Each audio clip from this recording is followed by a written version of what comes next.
Welcome to the Politics of Everything. I'm Amber Daines, your host and podcast producer. This is a half hour of power, a podcast dropping every week where I unpack the politics of everything, from money to motherhood, nutrition to narcissism, startups to secularism, the environment, quality, and much, much more.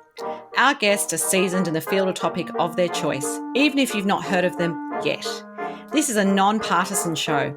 So while I love exploring varied views and get a buzz from a healthy debate of ideas, this is not a purely blue, white, green program. Please subscribe, tune in and enjoy the politics of everything.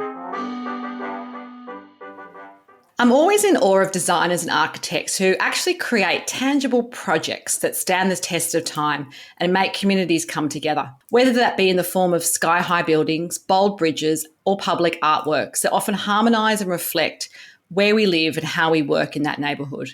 Clever design can literally change lives and make us all happier and healthier. Just picture the Eiffel Tower in France or the Brooklyn Bridge in New York or even that humble Hills Hoist clothing line and you can quickly get what I mean. Today, I'm in conversation with Jayne Harrison. She is founding director of JDH Architects and has been at the helm since its inception 19 years ago. Through her leadership and pioneering vision, the business has delivered on extensive portfolios of education and community projects and has earned a reputation as one of Australia's most creative and dynamic architecture firms. Jayne's entrepreneurial spirit and affection for disruption led her to build on the notorious JDH brand. In 2012, Jayne and her team envisioned and successfully launched JDH Ed, a forum for speakers, thinkers and dreamers to come together in the exchange of knowledge and ideas. Specialising in educational architecture has allowed Jayne to combine her love of creativity and lifelong learning, and her thirst for knowledge has established the practice as leaders in educational architecture, planning and design. She's a leading voice advocating resilient and responsible architecture and building methodologies and takes her professional responsibility for global stewardship seriously.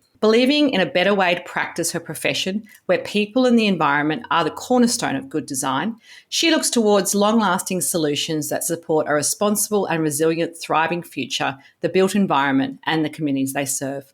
As an engaging communicator, Jayne frequently speaks at educational conferences in Australia and abroad. She's an avid supporter of gender equality in architectural and construction spaces and regularly calls out the industry through speaking opportunities and seminars. She's also extremely passionate about supporting other female entrepreneurs and would love to see more women working alongside her in leadership roles. And today we are discussing the politics of design. Welcome, Jayne. Thank you, Amber. Thank you for the lovely introduction and thank you so much for inviting me today. Of course. So what was your first paid job and where did that lead you career-wise? Can you cast your mind back? Yeah, well, actually, that's a very funny question. I suppose my first paid job was probably when I was about 11 years old. And I took up my cousin's paper round for a couple of weeks. I think he was away on a scout camp. And I still remember it now. It was in the northeast of England. It was freezing cold, pouring with rain. And we were delivering the Teesside Gazette, which is kind of a freebie newspaper that went out to all of our neighbours. So, yeah, I kindly took on his round. Did you pay? Did he split it? How did you kind of do that? Well, look, it was about 75 pence. But actually, I was probably overpaid because I decided that it would be a really good idea to take all of the newspapers and dump them into an empty house, which, of course, I got caught. And really, it was probably one of the best lessons I've ever learned because, it certainly taught me that there are definitely no shortcuts in life. If you want something, you do actually have to work for it. And, all joking aside, the fear of, kind of being caught and the shame of it, to be quite honest, taught me really how to take responsibility for my actions and how, in fact, it's actually easier to be honest and have integrity than to try and duck and dive and, take shortcuts to get out of a situation. Absolutely. Some lifelong learning there at age 11. So I think absolutely it's probably worth the job. What does your focus on educational architecture actually entail? And why does that interest you so much? A lot of the audience may not be so familiar with what that term means. Yeah, look, well, we basically design for all levels of education, so everything from early learning through to tertiary. Mostly we work with schools, which is absolutely fantastic. So our mission at JDH is to create environments that enable people to shine. And we love working in schools because they really do share our core values. At JDH, we're really about people and place and, of course, the planet. But one of the key fundamental things that we love is learning. And obviously, working with schools gives us an opportunity to combine everything that we enjoy. We enjoy, engaging with people and human-centered design. Of course, we enjoy architecture. We love designing. We love the challenges that, many school sites have. But most of all, we love learning. And for us, working with schools and working with educators is just such a delight because they are so good at sharing their knowledge. So it's really one of those things where it's a win-win situation. Absolutely. So when you say schools, are we talking primary and high school, or is there a sweet spot in there? Yep. Look, it's, we work in public and private schools. We do a lot of work with Catholic schools. We really kind of work across, all gamuts of education. It just depends on, obviously in New South Wales, there's a constant push to develop more schools. So we do government work, but really it's working with independent schools and private schools where we get to do the work that we really love, which is the pre-engagement, developing of the vision and being able to work in alignment with, their schools' educational aspirations, which in that sector, is kind of very different, whereas with the government it's almost like a predefined process.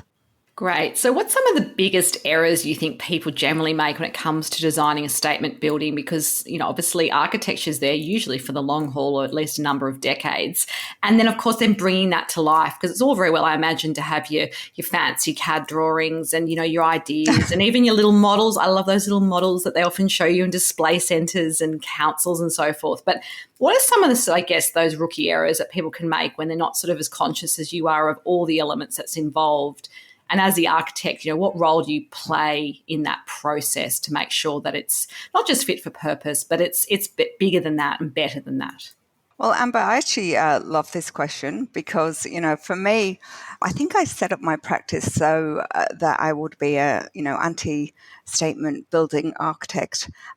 What I see is that really the biggest error that architects make is thinking that architecture is about buildings, because in my mind, it's not really, it's about people.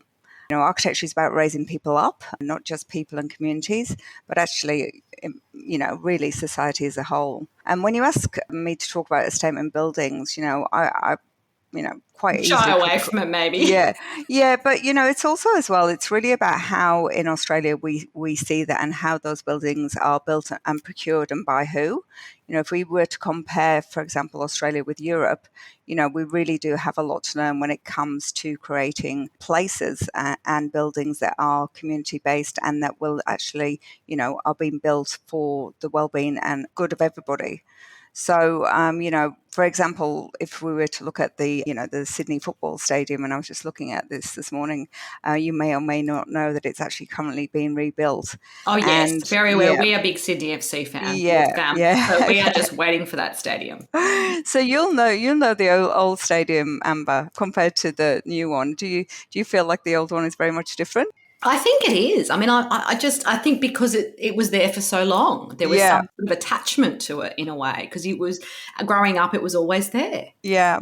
I mean, it's we work a lot on big infrastructure projects and with government, and we see that kind of process and how those buildings are built. And one of the key things that I think is fundamental, and it's certainly, overlooked far too much, is the value of good design. And it's interesting. The Sydney Football Stadium is an interesting one. It's costing around about $828 million and counting at the moment, but we really that's a huge investment, and it's whether we are actually being guided by government and leadership in spending that money. And if those buildings and the design of those buildings will actually contribute to more than just, the current economy and construction industry. If we were to look at San Mamés Stadium in Bilbao, it costs possibly about the same, but it's a building that's actually been built and heralded for architecture, for innovation. It has a museum, it runs educational programs, it's open from 8 to 6 every day. Looking at those kind of statement buildings compared to, what we're delivering currently in New South Wales, I think we need to look at how much buildings can benefit society, and how, in the design of the buildings, we can actually make them more sustainable, more usable, more well loved. And that really comes through good design. So I think that's one of the key things, and one of the rookie errors that's being made at the moment is that, we really need to take a step back and just value, as you said, what good design is. Absolutely. So I guess that leads to my next question about sustainable design. And in some ways, I mean, you might have a different view on this, but just my kind of observation as a citizen of the world is that sometimes it's a bit subjective. Materials were limited perhaps 100 years ago, 50 years ago. Design and construction's obviously come a long way. Things can be of their era. But are there some tried and true ways to build structures that have that form, the function, and generally agreeable design there? I'm thinking of things like the Sydney Opera House, which have been there for a long time, and most people would say that that's a good building. That's like done its job, but it's also iconic.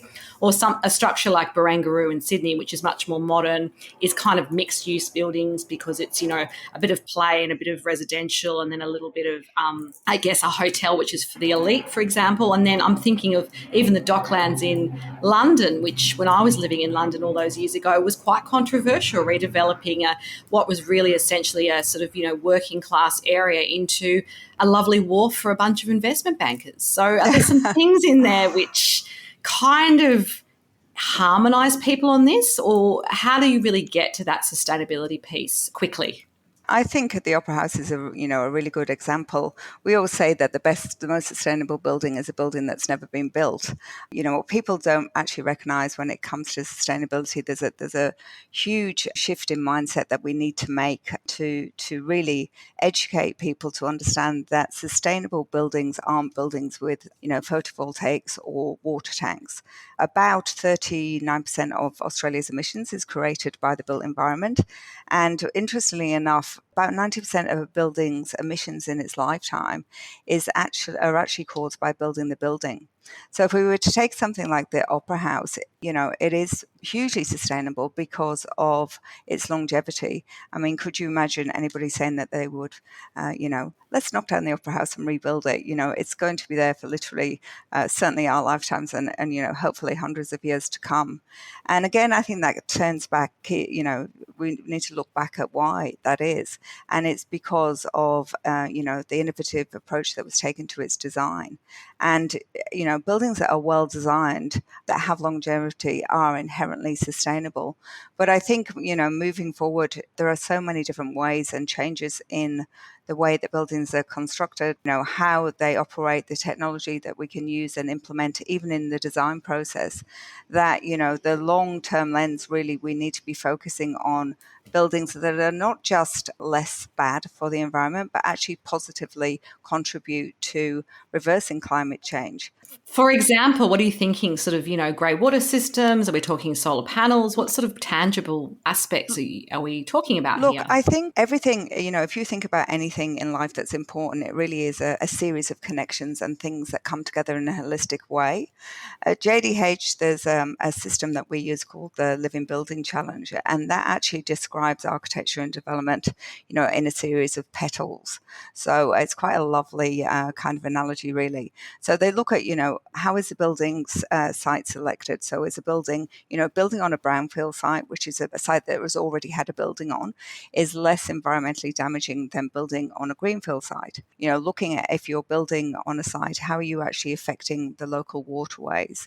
Looking at how that building's being built, obviously, is really important, and also looking how a building's kind of energy and water is actually being conserved. But one of the key things that we like about this philosophy is that one of the petals talks about wonder and delight. So making sure that buildings are built so that they are beautiful, and that they inspire people to do things, they inspire people to do better. So for us, really, it's that kind of holistic approach, bringing everything together and bringing people together, to make those decisions early in the piece when it comes to design is really what's important. And it's really how you successfully achieve a sustainable building. Yeah, that's well described. I think people would have a clear idea of what you're talking about, at least through those descriptions. So, with over 25 years of architectural experience under your belt, and you've obviously delivered, it says here, 150 Australian international projects. That's phenomenal, Jayne. You're obviously acutely aware, I guess, the gender imbalance issues that permeate your industry. And we've talked a little bit about that in the introduction. We know that women in architecture and construction are still outnumbered by the blokes these days, and only 12% of women account for the workforce in construction, for example, which sounds like it hasn't moved for a very long time. Perhaps the past 30 years we're just at this stalemate. I'd love to hear from your sort of expertise and your experience in the sector.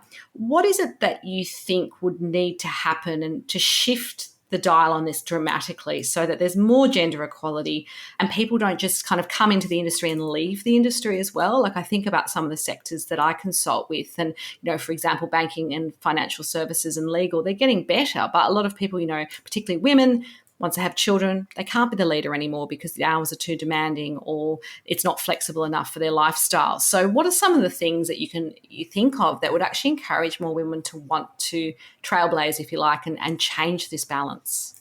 Look, that's an excellent question, Amber, but it's also a very difficult one. For somebody like me, I was raised in the northeast of England, and women didn't become architects. In fact, where in the village that I was brought up, if you were, the most glamorous job was being the mobile hairdresser. I think that was what I always aspired to. It was, that's what I wanted to do. So from a very early age, I've kind of been, I like to say, different, other to normal people. So the path that I've travelled in a sense has been quite easy. I have a very, my personality is to if I see a challenge, to take it on board. But it's also, actually, to be quite honest, my personality is that I'm a huge, enormous rebel. And we were inspired by, obviously, feminism in the 1960s is a little bit before my time, but in the UK, in the 70s, we had women's peace camp. There was a lot of talk and a lot of conversation around women and feminist issues. It kind of died down a little bit, I think, in, the late 90s and early 20s, and it's come to the forefront again. But, we have to ask ourselves, like, how much has really changed?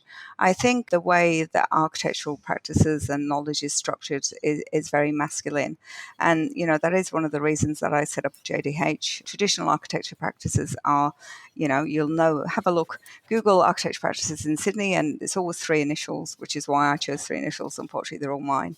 And it's three guys, one's good at design, one's good at business, and one's good at sales and marketing, and that's how a practice works successfully. And that is a successful formula. But, we have to understand that everything is really relative.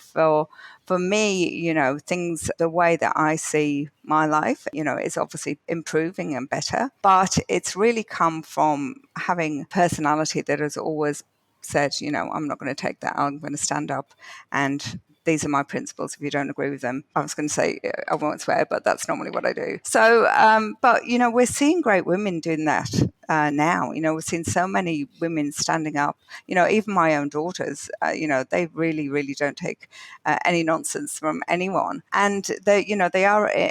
I see current women being able to fight these battles, and I think I'm really excited about that, and I'm really excited about current conversations that are going on. But really, I think we need to be fearless. That's the only really way that we're going to make a difference. We need to look at what's happened in the past and how slowly things has changed. For us, for me, I really feel the solution is just to never stop, rocking the status quo, never stop, standing up for what you believe in and challenging situations, people, even kind of mindsets that just really are outdated and need to change.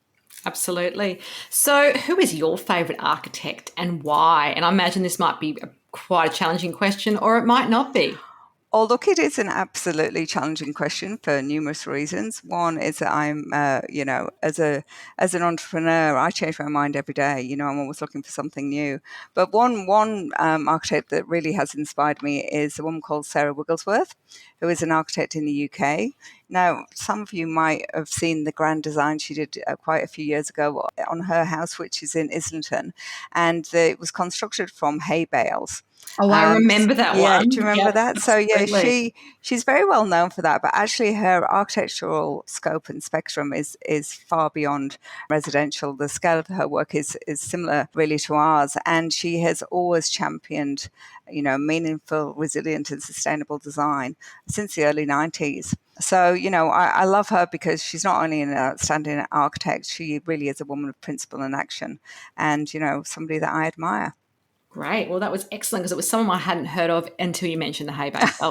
So that's the thing. Sometimes people know your building before they know your name. Is that right? That thing with architects? I don't know. Oh, look, I don't know. I mean, I used to work for Norman Foster, and, every Norman Foster building kind of looks the same. Having said It's like that, Harry Seidler buildings. They have a distinct look. yeah, I mean, having said that, obviously that's, there'll be architects in the crowd that won't agree with me in that sense. The process that he uses is impeccable, but there is a look. If Foster's building when you see one. For us, we've always really not been like that. I think if you look on our website, most of our projects are very different because we tend to start, with no assumptions, and it's not about who we are; it's about the people that we're building for are. So, that's kind of very different. But yes, it is very hard to talk about architects that you admire. So, who have been your greatest mentors, maybe one or two, and why have they had such an impact on your life and career? Well, look, I think, as I said, when I talk about my misspent youth, I was really, really fortunate. My parents weren't university educated. And in fact, my father was orphaned quite young, and he won a scholarship to grammar school, but couldn't go because he couldn't afford a pair of shoes and the school uniform, which is, really That's sad. heartbreaking. Yeah. That's But I heartbreaking. suppose, like, staying on my father, he was one of my greatest inspirations. He was in the Merchant Navy, and where he was a diver. And we lived on the northeast coast of England, a place called Saltburn, which is quite famous for surfing. And that surfing was actually started and instigated by my father and his friends. So they took their diving suits and cut them down and made wetsuits for surfing. They made their own surfboards. He even opened a shop in Saltburn selling surfboards.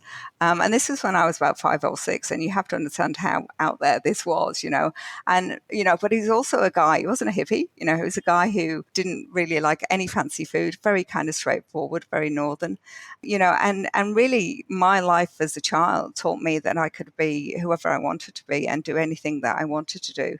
And I think that love and that support is really, the best mentoring that I've ever had. Excellent. So I'm going to ask you a bit of a forward-focused question now. If we spoke again in a year's time, what would be the number one thing you would have hoped to have changed in your business or career, and why? Look, I think for me, we really want to awaken people around the conversation of sustainable design. Obviously, we've all got wet and suffered last week, but globally, what is going on with climate change, can no longer be ignored. And as architects, we are culpable for climate change if we don't become responsible. So I would like to really assert our brand in that area. I'd like to be able to educate people and to speak more about that. And also as well to be able to look at myself and say, yeah, we've actually put our money where our mouth is.